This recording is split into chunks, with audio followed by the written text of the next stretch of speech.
Boa noite e bem-vindos ao On The Record, o programa de entrevistas aprofundadas da I24 News. O presidente dos Estados Unidos, Trump, disse esta semana que quer diminuir o conflito com o Irã, esperando garantir um acordo que reabrirá o Estreito de Hormuz.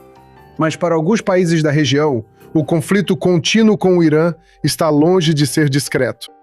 Se durante a Guerra de 40 Dias, o país mais atingido foi os Emirados Árabes Unidos, agora parece que o foco do Irã e de seus grupos armados aliados está direcionado à Arábia Saudita. Há meses, o reino tem resistido a ataques contínuos dos Houthis em seu território, contra suas forças no Iêmen e contra seus petroleiros no Mar Vermelho. Milícias apoiadas pelo Irã no Iraque atacaram instalações de energia sauditas, e o fechamento contínuo do Estreito de Hormuz pelo Irã limitou a capacidade do reino de exportar petróleo.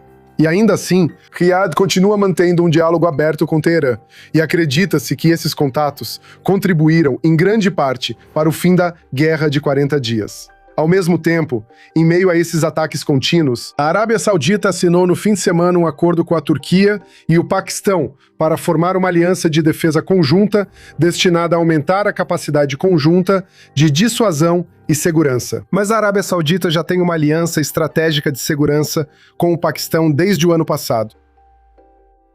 Mas isso não impediu o Irã e seus aliados de atacarem o reino. Então, será que essa nova aliança vai mudar a postura da Arábia Saudita na região? E quais medidas Riad está tomando para evitar os ataques do Irã enquanto mantém o diálogo com o regime iraniano? Bem, para explicar tudo isso, é um prazer receber de volta ao programa Abdulaziz Al-Khamis.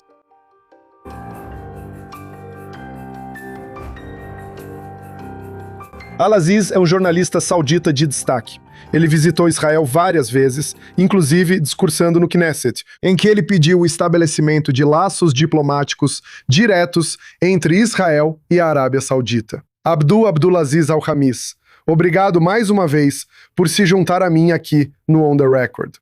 Bem-vindo, sempre à disposição. Como eu disse na minha introdução, enquanto o Irã não está atacando a Arábia Saudita diretamente no momento, parece que Teherã e seus grupos por procuração estão concentrando seus ataques na Arábia Saudita mais do que em qualquer outro país. Por que isso? É uma forma de pressão sobre a Arábia Saudita e os países do Golfo para aproveitando usarem seu poder ou sua influência sobre Washington para pressionar os Estados Unidos e Trump a não atacar o Irã. E eu acho que eles conseguem.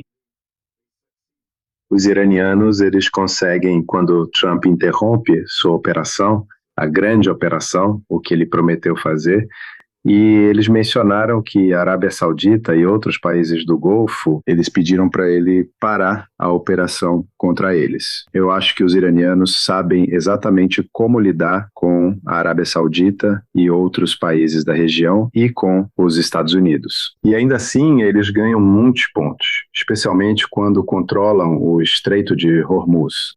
Mas eles não estão atacando nenhum outro país, Abdulaziz. Eles estão focando somente na Arábia Saudita.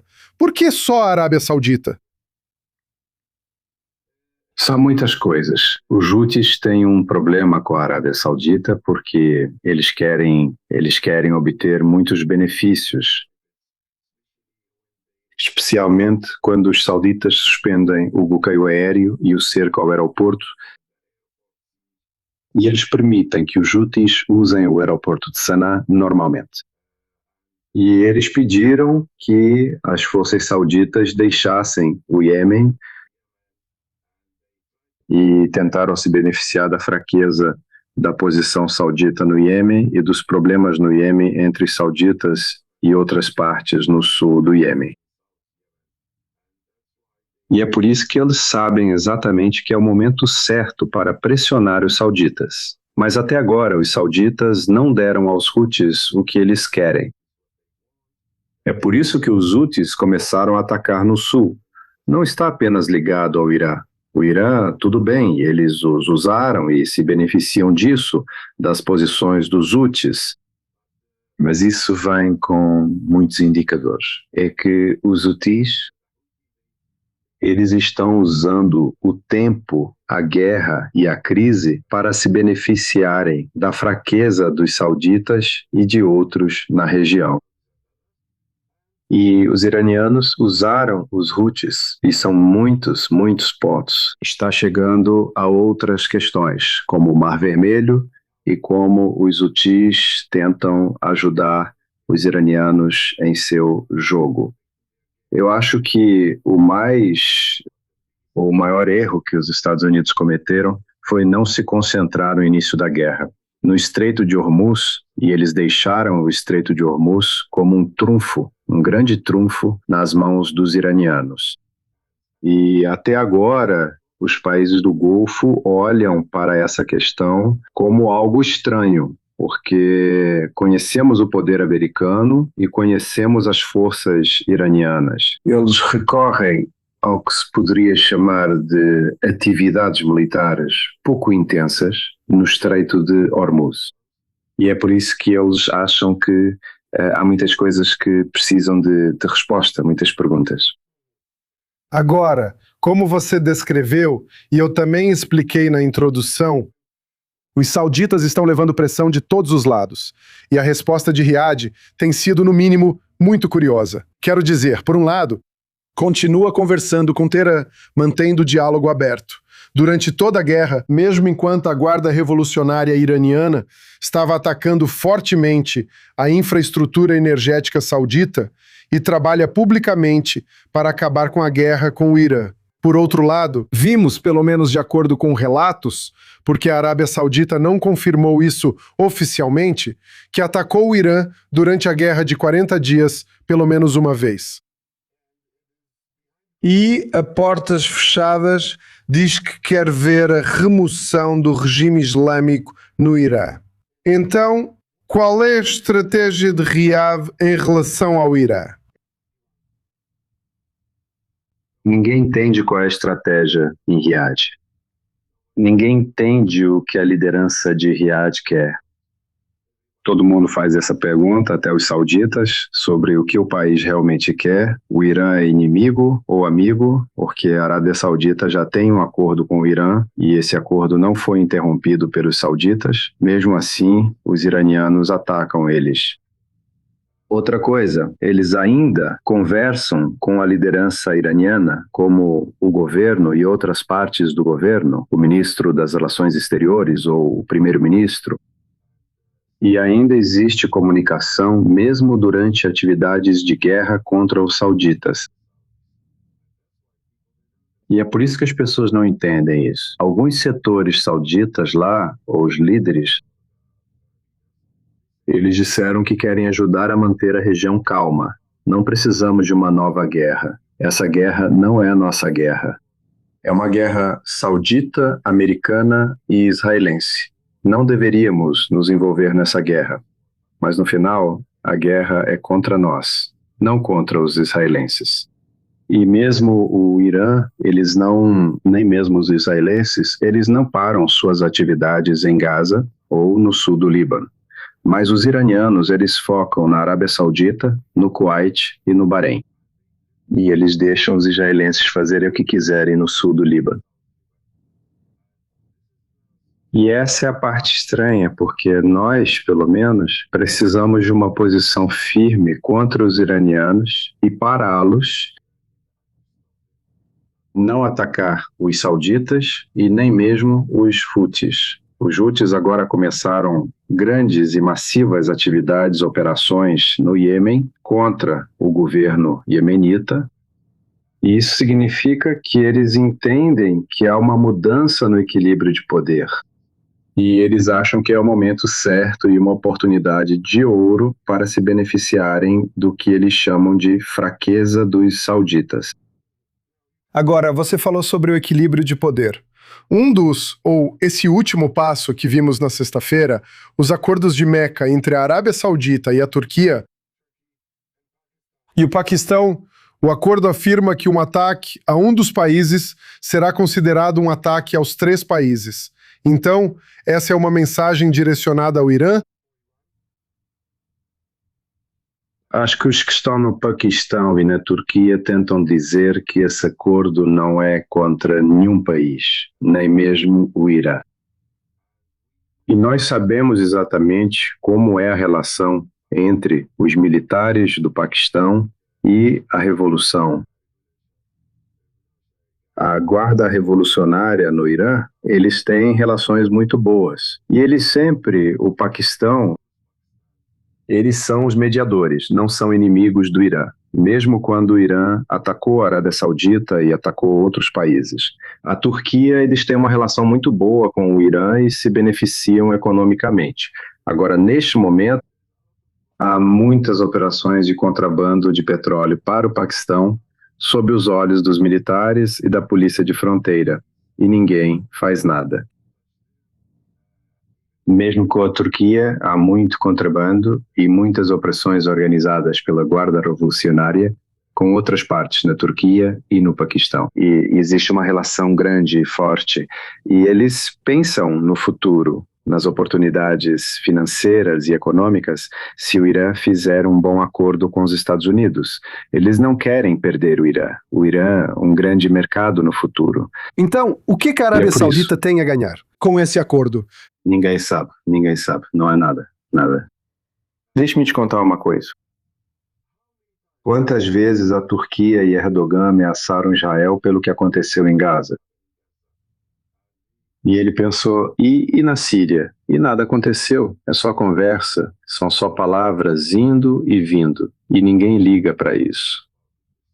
É só um benefício disso, é isso que a gente sabe, exatamente como os paquistaneses. Os paquistaneses, eles se beneficiam dos acordos com a Arábia Saudita, os turcos. Eles exportam muito equipamento militar antes desse acordo e depois desse acordo. E o significado disso é só, pelo que eu vejo, é só um papel e é só, como se diz, um acordo comercial e econômico que beneficia esses dois países. Mas, Abdulaziz, desculpe interromper, mas a Arábia Saudita está sendo ingênua aqui, porque eles já tinham ou têm um acordo estratégico de segurança com o Paquistão desde o ano passado, e isso não impediu o Irã. Os Houthis e as milícias apoiadas pelo Irã no Iraque não só atacaram significativamente a Arábia Saudita, mas continuaram a atacar mesmo depois que o acordo foi assinado.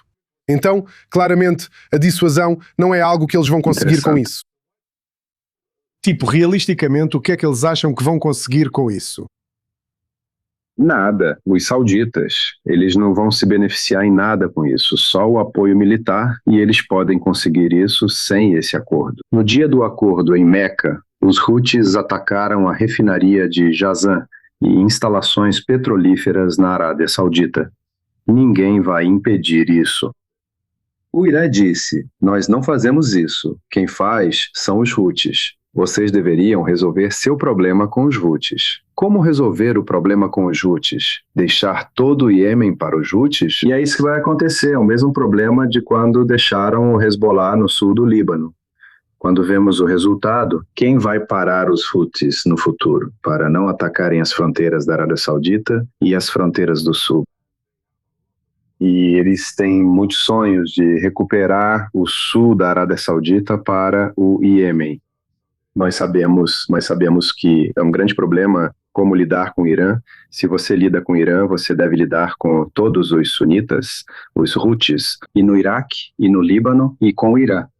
E quem confia no Irã, ou confia no que o Irã disse sobre, ok, vamos ter paz juntos, ou quem confia nos turcos, ou nos paquistaneses, eles vão entregar a paz ou fornecer um escudo de defesa para a Arábia Saudita. Eu acho que ele não conhece nossa política na região. É só um acordo macro. Existem muitos acordos de aliados na região.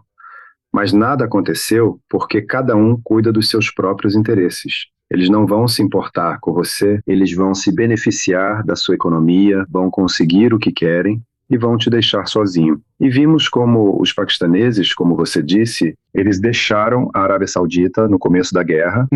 Então isso é principalmente... Eles não vão usar. Então e eles são um mediador. Eles são um mediador. E isso é muito estranho.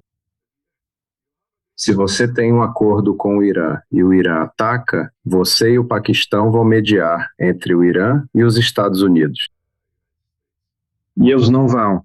E até sabemos exatamente sobre o Paquistão. Existem muitos generais e exércitos paquistaneses que são xiitas e são leais ao Irã. Sim, ainda restam muitas perguntas sobre essa chamada aliança, mas você mencionou Israel anteriormente. Eu entendo o que você está dizendo, que esse acordo é principalmente voltado para a cooperação econômica e financeira. Mas você também vê isso como uma mensagem para Israel? Porque realmente, nós vimos desde que 7 de outubro começou, que a guerra começou, que a Turquia, a cada passo, está tentando se posicionar completamente na direção oposta a Israel. E você acha isso? Que isso também tem a intenção de enviar uma mensagem para Jerusalém? Todos os países da região, especialmente aqueles que se autodenominam superpotências na região, como Turquia, Paquistão, Arábia Saudita, Egito, todos eles. Depois do que aconteceu em Gaza, eles acham que Israel está expandindo seu poder na região e se tornando a superpotência número 1. E isso é uma ameaça para a segurança estratégica deles. E foi isso que aconteceu, eles entendem. Eles entendem tudo errado, na minha opinião. Quando 7 de outubro aconteceu em 2023, é uma mensagem dos iranianos para os sauditas não irem longe demais na normalização das relações com Israel e com os iranianos. Eles fizeram isso, eles venceram. Eles pararam a normalização e mudaram. E mudaram diretamente a posição da Arábia Saudita de buscar a paz, passando a ser contra Israel e vendo Gaza como um dos motivos. E mesmo que o governo Trump tenha tentado muito promover a paz e trazer os sauditas para a mesa, Trump ele não conseguiu até agora, porque ainda assim os sauditas não entendem. O mal na região é o Irã, e que se existe um perigo, ele vem do Irã. E quem quer remover o regime na Arábia Saudita é o iraniano, porque eles lutam em nome dos xiitas. O que você chama de xiitas extremistas. E eles, quando querem combater o extremismo na região, deveriam fazer as pazes com Israel, resolver o problema na Palestina e fazer um acordo entre eles e Israel e derrotar o projeto iraniano. Ou planejar deixar os sauditas e árabes fora de um acordo de paz com Israel. E outra coisa é, quando aconteceu a guerra entre Israel e Estados Unidos, Israel e Estados Unidos destruíram o programa nuclear atômico do Irã. E isso é bom para a região. Não é bom só para Israel ou para a América.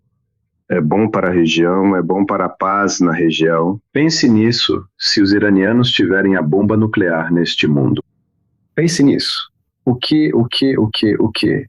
Como ficará a situação da região? E como podemos lidar com o Irã? Outra coisa é que temos interesses em comum para ter paz na região. Econômicos, outras coisas, muitas coisas. E eles não lidam com isso da maneira certa. Na minha opinião, eles deveriam voltar a combater o extremismo. E a primeira coisa contra o Irã é não cooperar com o Irã ou não deixar o Irã sentir que está vencendo em todos os lugares e sem esperança. E agora, Abdullah, você mencionou a questão nuclear no mês passado. Parecia haver um avanço nas conversas entre os Estados Unidos e a Arábia Saudita sobre um programa nuclear civil para os sauditas. E isso, até agora, parecia estar ligado à normalização com Israel. Mas não foi isso que a declaração indicou. Parecia que essa ligação foi desfeita. Mas então, um dia depois do anúncio, o presidente Trump reiterou que não. O burto da lei. A pré-condição para um programa nuclear civil para a Arábia Saudita é a normalização com Israel. A Arábia Saudita ficou surpresa com essa mudança de posição de última hora, ou não foi uma mudança de posição, simplesmente uma omissão na primeira parte?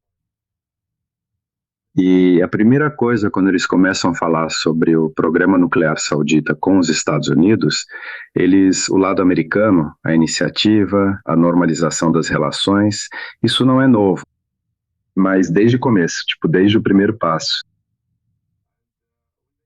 E quando eles vêm e dizem, não, nós teremos o programa sem limitações, sem condições, sem... Não é verdade, os americanos falam sobre isso em todo lugar, e mesmo que se formos ao Congresso e virmos o programa, o plano, e o que o senhor Trump vai entregar ao Congresso, nós vamos entender, e nós vamos. Nós teremos uma visão completa do que está acontecendo. Mas até agora todo mundo fala para satisfazer seu povo. O Trump, ele fala sobre isso em Washington para satisfazer os americanos. Não vamos lidar com eles sem um acordo de paz. E na Arábia Saudita, o governo saudita fala para o seu povo. Entendemos, temos o programa sem dar nada em troca. Nada é de graça, eu acho que nada é de graça. Você acha que a Arábia Saudita e o Golfo estão frustrados com o presidente Trump por causa da guerra, pela forma como a guerra está sendo conduzida? Eles ficaram com mensagens contraditórias. Nós não entendemos tudo nesse caso, no caso da Arábia Saudita. Ele falou sobre o acordo com Israel, o acordo de paz. Em Hormuz, ele disse, todos os dias controlamos Hormuz. E os iranianos, eles disseram, nós controlamos Hormuz. Nós não encontramos nenhuma solução até agora. Há muita luta nos ataques em Hormuz, e Hormuz não está sob autoridade ou controle dos Estados Unidos, com o governo iraniano. Ele quer lutar com eles, ele quer atacá-los, e no dia seguinte ele disse, vou destruí-los economicamente, e eu vou atingir a economia deles e vou prejudicá-los. E nós também não entendemos Trump na região, especialmente nessa guerra, e eu acho que ele está perdendo sua posição dia após dia. Ele precisa ter uma estratégia sólida, e eu acho que o problema na estratégia dele vem dos conselheiros dele, eles precisam aconselhá-lo, entendeu? Tenha uma estratégia e siga essa estratégia se você quiser destruir esses extremos e extremistas na região, especialmente no Iraque. Bem, você pinta um quadro muito desfavorável. Posso dizer que a Arábia Saudita não tem uma estratégia ou uma estratégia coerente. Os Estados Unidos têm uma estratégia que está frustrando a região. Acho que avançar com esse regime radicalizado é muito preocupante. Mas vamos ter que passar para a última parte do programa. É um segmento de perguntas rápidas. Vou te mostrar 3 fotos e você me diz a primeira coisa que vier à sua mente. E a primeira foto é uma continuação direta de onde acabamos de parar a conversa. Então, este é o presidente dos Estados Unidos, Donald Trump. Acho que não há punição. Não. Sem poder real na região. O poder está em declínio. Interessante. Certo. A segunda imagem. Este é o Conselho de Cooperação do Golfo, a reunião do CCG, em junho, ao lado, ou recebendo, o secretário de Estado dos Estados Unidos, Marco Rubio, em Manama. Mesmo esse tipo de coisa, sem estratégia, só palavras, palavras, palavras. E não há plano, não há vontade comum, não há uma frente unida contra os inimigos e contra quem ataca. Cada país tem sua própria estratégia e eles falam sobre uma estratégia do Golfo, mas não parece ser a mesma coisa. Sim ou não? O CCG ainda é relevante hoje? Está ficando parecida com a Liga Árabe. Nada, só reuniões e palavras. Tudo bem, e a última foto do dia. Este é o príncipe herdeiro saudita Mohammed bin Salman, ao lado do presidente turco Recep Tayyip Erdogan. Dinheiro, dinheiro, dinheiro. Só dinheiro. Não existe cooperação de verdade. Não existem amigos de verdade. Nossos irmãos só querem saber de quanto você vai me pagar. Como isso ajuda a Arábia Saudita a seguir em frente nessa região volátil, com apenas um estreito separando? Do outro lado, você tem o país mais perigoso da região. A Arábia Saudita deveria voltar para os países do CCG, fazer uma estratégia boa e forte contra o Irã, unindo o Golfo, os países do CCG ao seu lado, obtendo apoio de outros países do mundo, construir um escudo de defesa muito forte junto com eles. Emirados Árabes Unidos e outros países. E outra coisa, eles devem deixar de lado os sonhos na política e entender que ninguém vai ajudá-los. Eles devem se ajudar. Bem, Abdulaziz, essa foi uma conversa que faz refletir. Vamos ter que encerrar por aqui, mas quero agradecer novamente por ter participado comigo esta noite e por compartilhar seus insights muito interessantes. Sintonize novamente na próxima semana aqui no On The Record. Você pode encontrar o episódio de hoje e todos os programas anteriores no YouTube e no Spotify. Obrigado por assistir.